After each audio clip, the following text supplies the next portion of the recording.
सब खां पहिरियां त मुबारकबाद पेश कयां थो साईं राशिद मोराई जे इन सिट सां त मुल्क सॼो माठार में वेढ़ियो पियो आहे। हा, पर सिंधियत बि संगत जागे थी ऐं उन जाइ ते मोहतरम ज़फ़र तगर साहब जेको बि किरदारु अदा कयो आहे ऐं खेसि जसपेश कयां थो। असल में जेके अदबी प्रोग्राम हूंदा आहिनि, महफ़िलूं हूंदियूं आहिनि, रिहाणियूं हूंदियूं आहिनि, उन्हनि जे लाइ हिकिड़े फ्रेम जी मख़सूस जाइ जी हुजणु इंतिहाई ज़रूरी आहे त जीअं दोस्त हिकु कना थी करे कंहिं दोस्त खे ॿुधी बि सघनि ऐं ॿियो उन प्रोग्राम जी हिकिड़ी ख़ासि अहमियत ऐं अफ़ादियत हूंदी आहे। उहा अहमियत अफ़ादियत महज़ प्रोग्राम करणु न हूंदो आहे, पर उनजो जेको इल्मी पोरियो हूंदो आहे, उनजी जेका शख़्सी महिनत ऐं उनजो जेका जिदोजहद हूंदी आहे, उनखे ख़िराज पेश करणु हूंदो आहे। सो अहिड़े दौर में अहिड़ी जाइ ते प्रोग्राम ऑर्गनाइज़ करण ते आउं यकीनन समूरी दोस्तनि जे सर खे मुबारकबाद पेश कयां थो। डॉक्टर बरकत मलिक साहब सां मुंहिंजी एतिरी वेझड़ाई न आहे, पर सोशल मीडिया जे ज़रिए ऐं खोड़ सारनि प्रोग्रामनि में उन सां शनासाई मुंहिंजी आहे ऐं मां सम्झां थो 15 ॾींहं अॻु में मूं डॉक्टर साहब सां राब्तो बि कयो हुयो ऐं हिकिड़े पंहिंजे ख़ुलूस सां उनजी शख़्सियत खे मद्देनज़र रखे करे मूं उन ॾे अर्ज़ु कयो त तव्हां पंहिंजा मूंखे किताब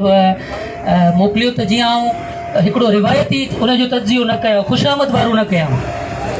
असां वटि ख़ुशामद घणी आहे, असांजे सिंधी अदब खे इन ख़ुशामद मां निकिरणो पवंदो माज़रत सां। ऐं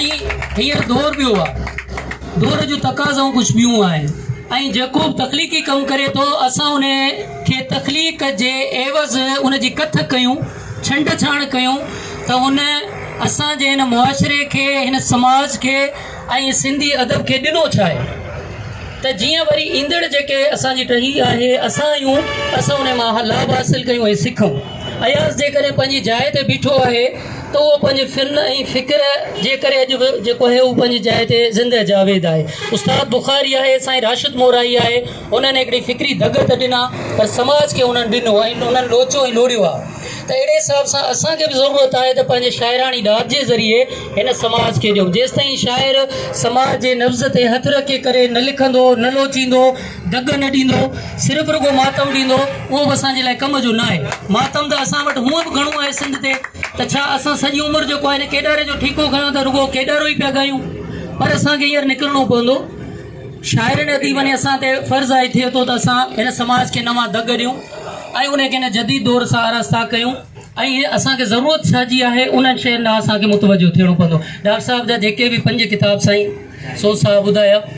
उहे मूं एतिरो मुतालियो न कया आहिनि, पर मूं ज़रूरु हिकिड़े शौक़ सां डॉक्टर साहब खे इन रखियो त आउं उनखे तहक़ीक़ी नुक़्ते नज़र खां ॾिसां, न को तजियाती नुक़्ते नज़र सां बि। पोइ उन में भली तनक़ीद हुजे, तारीफ़ हुजे, जेको बि आहे, पर उनखे जांच जेको आहे इबियासी हवाले सां तहक़ीक़ी बुनियाद ते कई वञे ऐं कथ कई वञे त डॉक्टर साहब जा जेके 5 किताब आहिनि जंहिंमें चंड जो खणी केतिरो बि हुजे, ज़रूरी न आहे त चंड